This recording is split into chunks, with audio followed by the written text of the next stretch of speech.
Namaste, Jai Bharat. Karma is a concept that had migrated from Bharat to many other societies. Normally, what people understand by karma outside the Bharatiya society is the action. Not simply action, the action that brings you results. Now, this is how roughly they understand what karma is. People many times, even in the movies, you hear the expression, "It's your karma, it's your karma that haunts you," etc.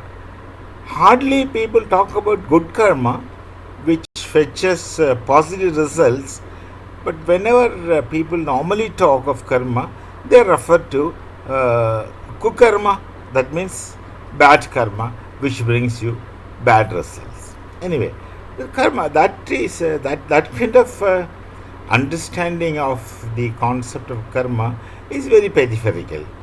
But karma per se is much serious than that, and much deeper. Much deeper. It has ingredients built into it. Now, what is karma? We have a karma yoga. We have an established branch called as karma yoga, and we have the concept of karma you perform without expecting results. That is karma as your duty. That is how one should be. That is how one ought to do things.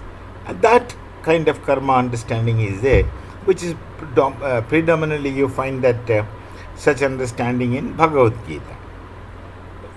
They call it as nishkama karma, without any karma, without any desire, without any expectations. You perform your duty, which becomes karma. And later in philosophy, many scholars have tried their best to find a corollary from the Gita concept of nishkama karma and Immanuel Kant's moral philosophy of duty for the sake of duty, etc. Anyway, but karma is much beyond it. Much beyond it.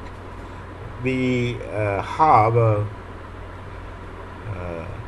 when you do something, so the fundamental idea should be something like this. When you do something, that means when you perform some action, that action leaves an impression or impact which remains, and which should bring results both positive and negative, whatever it is. You find the scholars in Buddhism, the Buddhist scholars, getting into a kind of dilemma when Buddha in the sense, the Buddhist scholars, when the Buddhist scholars speak of rebirth, they speak of rebirth, but at the same time, they don't speak of a soul. Now, how they understand soul, or whether or not they really accept soul, etc., there are questions different. Generally, people say that Buddhism don't believe in soul or don't accept the theory of soul. Let it be. One should not be too hasty in making conclusions and judgments. So, the difficulty which the scholars get into is that, on the one hand, they don't have a theory of the soul, but on the other hand, they have a theory of rebirth. Their entire theory of birth, death, rebirth cycle, they try to speak about the kind of vitiation in this kind of circularity of birth, death, rebirth cycle, death cycle.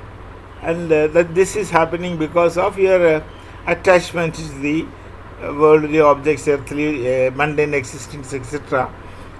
They are discussed. And in order to say that how rebirth can be understood without a theory of soul, they introduce a theory of Praditya Sampada. In Sanskrit it is Praditya Samutpada. In Pali it is Praditya Samapada. They introduce a theory of Praditya Samapada, which is translated into English as the theory of dependent origination. Now, who translated this concept into English as a theory of dependent origination? And there must be very wise people who did it. But the translation is right also, but at the same time not really right also. That kind of thing is there. So they say that your action leaves an impression, and that impression leads you to rebirth through the kind of attachment you maintain at the time of death. This is a theory. But many people think that Praditya Samapada is originally created by the scholars of Buddhism, but it is not the case. I wanted to talk about karma, so I was just trying to speak about the background of karma. And then, by way of speaking of the background of karma, I spoke of the dependent origination theory of Buddhism to say that the whole thing is from the Upanishads, where the Upanishads have a theory of Vasana. Vasana is impression or impact or a kind of reactory impact which comes from the actions you do. So your actions leave impression, and the impression remains, and they will bring out results in whichever pattern depending on the kind of action or karma you perform. So that is how a theory of karma becomes important. But normally when people talk only about bad karma, because it is easy, it's always the case that negative is more powerful, they talk about the bad karma, which brings you bad results. So it's a kind of warning and caution. Don't do bad things. Don't do bad things, so that you can escape the karma theory. But at the same time, when you do good things, there should be good results, and that's understood. But they give warning on the basis of the kukarmas or bad karmas. But actually, the whole karma theory, in whichever form it is, has its root in the Upanishads, where they have a theory of Vasana. Impact or impressions or leftover impressions, however you understand, it has many connotations. So karma will haunt you. That's what people believe. Let's not get haunted by karma. One should not get haunted by karma. That means simple. Live properly. Live authentically. Don't get into difficulties. Inadvertent mistakes can be excused. But conscious mistakes, you can't expect someone to excuse it. Conscious mistakes, willingly, voluntarily, deliberately, getting into mistakes for all kinds of personal reasons, whatever they may be. But such mistakes are real mistakes. Such mistakes would invite this kind of karma haunting you, or karma hunting you, whatever it is. But the point is, there is something called as karma which can come after you. There is something called as vasana which remains within you.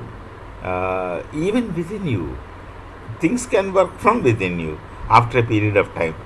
The atmosphere or the environment which rather led you to do a mistake, the moment that environment ceases to be, you will start feeling guilty, and guilty consciousness, that will become another karma haunting you.